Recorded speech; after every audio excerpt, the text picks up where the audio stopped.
convicted and cleared of all charge. Dah ni semua. Sekejap saya flip kamera dulu. Nampak gaya dah semua dah dikatakan oleh dah diputuskan oleh Mahkamah Rayuan yang YB Syed Saddiq telah didapati tidak bersalah dan telah dikliarkan atas semua tuduhan.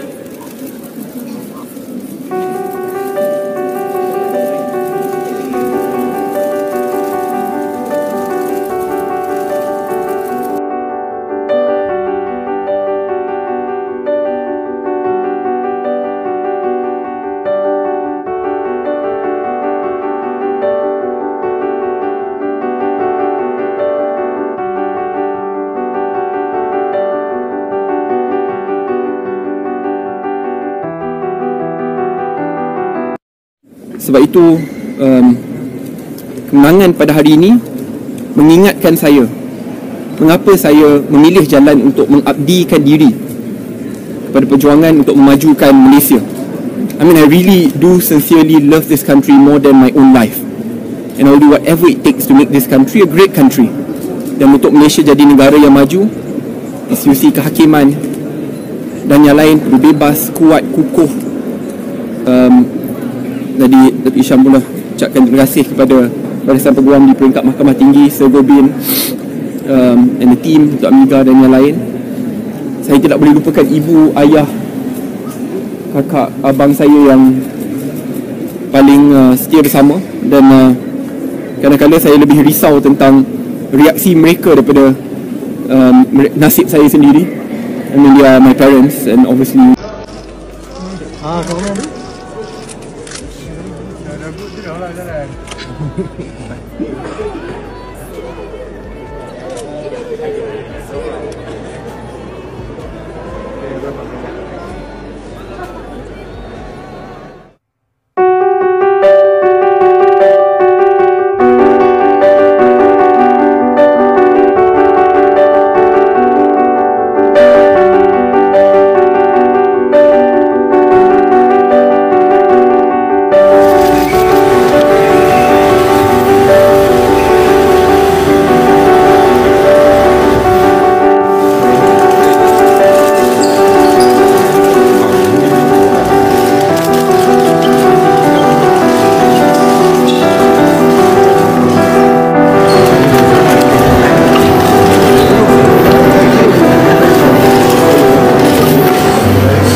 saya harap kebenaran akan menang di mahkamah pada hari ini.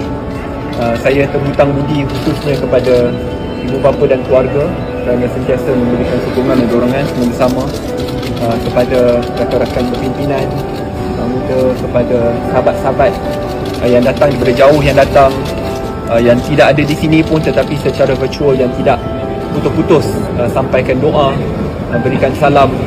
Saya ucapkan terima kasih. Harapan saya pada hari ini, selepas 5 tahun nanti, saya hanya berdoa supaya kebenaran menang. Saya dapat membersihkan nama saya seperti yang saya janjikan, iaitu melalui platform mahkamah di bawah istana kehakiman yang saya hormati dan sanjungi. Terima kasih kerana menonton video di My Paparazzi. Jangan lupa subscribe dan tekan loceng. Bye, jumpa lagi.